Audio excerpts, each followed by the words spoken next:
Imaginez un monde où les machines pourraient penser. Imaginez-les résoudre des problèmes complexes, voire surpasser l'intelligence humaine. C'est la promesse fascinante de l'intelligence artificielle. Un domaine qui captive notre imagination depuis des décennies. On l'a vu dans la science-fiction, mais aujourd'hui, elle devient rapidement notre réalité. La quête de l'intelligence artificielle est un voyage vers l'inconnu. Il s'agit de reproduire l'organe le plus complexe et le plus mystérieux de l'univers connu, le cerveau humain. Il s'agit de comprendre la conscience elle-même, et peut-être, un jour, même la surpasser. Alan Turing, un mathématicien britannique, est considéré comme le père de l'IA. Né en 1912, Turing a fait des contributions révolutionnaires dans le domaine des mathématiques et de la cryptographie, notamment pendant la Seconde Guerre mondiale, où il a joué un rôle clé dans le décryptage des codes Enigma, utilisés par l'Allemagne nazie.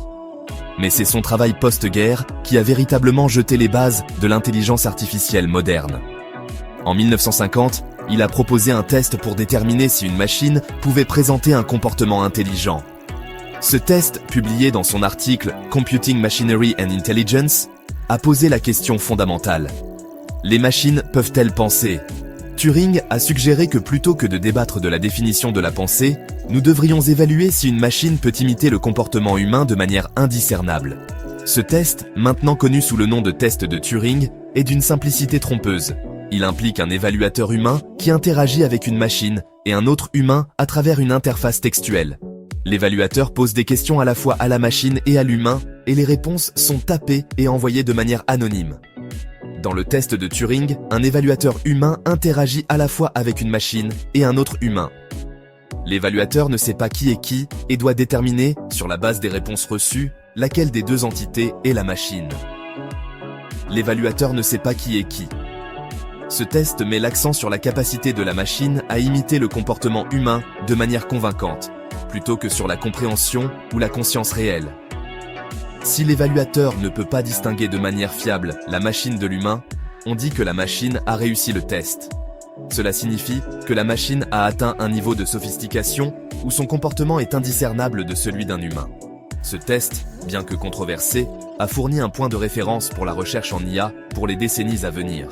Il a suscité de nombreux débats et discussions sur la nature de l'intelligence et de la conscience, et a inspiré des générations de chercheurs à explorer les limites de ce que les machines peuvent accomplir. Aujourd'hui, le test de Turing reste un symbole puissant de l'ambition humaine de créer des machines intelligentes. Les premières années de la recherche en IA ont été remplies d'optimisme. Les chercheurs étaient convaincus qu'ils étaient sur le point de créer des machines capables de penser et de raisonner comme des humains. Ils imaginaient un futur où les ordinateurs pourraient résoudre des problèmes complexes, apprendre de nouvelles tâches et même comprendre le langage humain. Les scientifiques pensaient que la création de machines véritablement intelligentes était imminente. Ils travaillaient sans relâche, animés par l'espoir de révolutionner le monde avec leurs découvertes. Les conférences étaient pleines d'enthousiasme et les publications scientifiques abondaient. Cependant, les progrès se sont avérés beaucoup plus difficiles que prévu. Les premiers succès ont été suivis de nombreux échecs et de déceptions. Les systèmes d'IA ne parvenaient pas à accomplir des tâches simples, et les limitations technologiques devenaient de plus en plus évidentes. Les financements se sont taris et la recherche a stagné. Les gouvernements et les entreprises, déçus par le manque de progrès, ont réduit leurs investissements. De nombreux laboratoires ont été fermés et les chercheurs ont dû se tourner vers d'autres domaines. Cette période, du milieu des années 1970 au début des années 1990, est devenue connue sous le nom d'hiver de l'IA. C'était une époque de désillusion et de recul, où les espoirs initiaux semblaient en s'être évanouis dans le froid. L'hiver de l'IA a été une période de réflexion et de réévaluation. Les chercheurs ont pris du recul pour analyser leurs erreurs et comprendre pourquoi leurs approches n'avaient pas fonctionné. Ils ont commencé à explorer de nouvelles idées et à repenser les fondements même de l'intelligence artificielle. Les chercheurs ont réalisé qu'ils avaient sous-estimé la complexité du cerveau humain. Ils ont compris que pour créer une véritable intelligence artificielle, ils devaient d'abord mieux comprendre comment fonctionne l'esprit humain. Cela a conduit à une collaboration accrue entre les neuroscientifiques et les experts en IA. Ils avaient également surestimé les capacités de la technologie disponible à l'époque.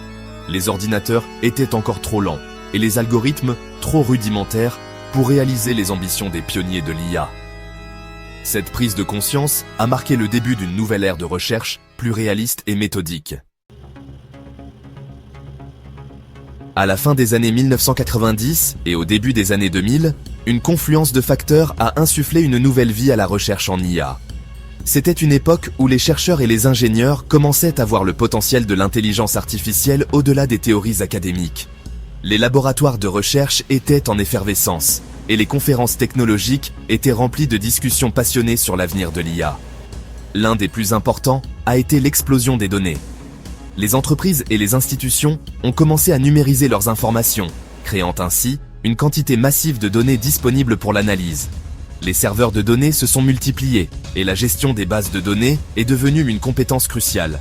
Avec l'essor d'Internet et des ordinateurs personnels, nous avons commencé à générer des données à un rythme sans précédent. Chaque clic, chaque recherche, chaque interaction en ligne ajoutait à cette montagne de données. Les cafés Internet étaient bondés et les gens découvraient les joies et les défis de la navigation en ligne. Ces données, souvent appelées Big Data, se sont avérées être le carburant dont l'IA avait besoin pour prospérer.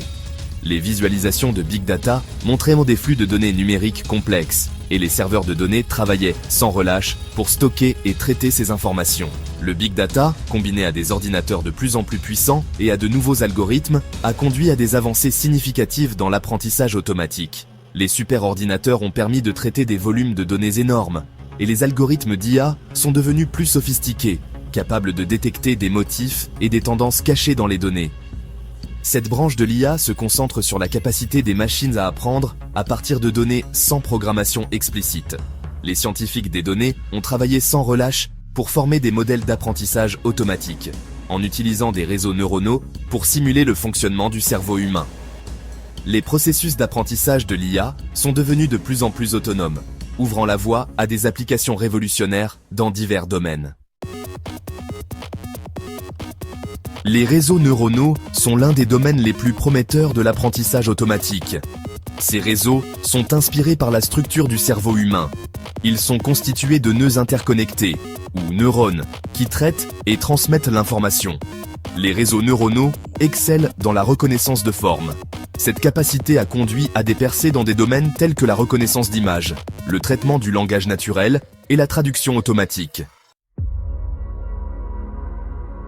Aujourd'hui, l'IA n'est plus un fantasme futuriste.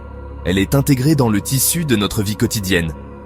Nous la rencontrons chaque fois que nous utilisons un moteur de recherche, recevons une recommandation de Netflix ou posons une question à Siri. L'IA transforme également les industries. Elle automatise les tâches, améliore l'efficacité et crée même de nouveaux modèles commerciaux. Des voitures autonomes aux robots dans les usines, l'IA change notre façon de vivre et de travailler. À mesure que l'IA devient plus puissante et omniprésente, elle soulève également de profondes questions éthiques. Qui est responsable lorsqu'un système d'IA commet une erreur? Comment pouvons-nous garantir que l'IA est utilisée pour le bien et non pour le mal? Ce ne sont pas seulement des questions hypothétiques. Ce sont des préoccupations réelles auxquelles nous devons nous attaquer de toute urgence. Nous devons élaborer des directives et des réglementations éthiques pour le développement et le déploiement de l'IA.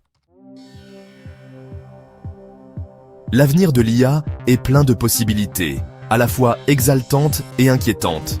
Certains experts pensent que l'IA ouvrira une nouvelle ère de prospérité et de bien-être. D'autres craignent qu'elle ne conduise au chômage de masse, à des troubles sociaux, voire à la singularité.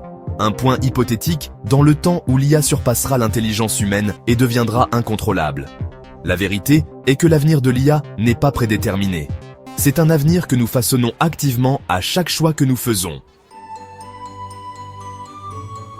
Le développement de l'intelligence artificielle est un moment décisif dans l'histoire de l'humanité. C'est un outil puissant qui a le potentiel de remodeler notre monde. La question est, utiliserons-nous cet outil à bon escient? L'avenir de l'IA n'est pas quelque chose à craindre, c'est quelque chose à embrasser, mais avec prudence et considération.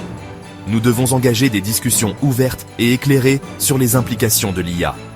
Nous devons travailler ensemble pour garantir que l'IA est développée et utilisée au profit de toute l'humanité. L'avenir est entre nos mains.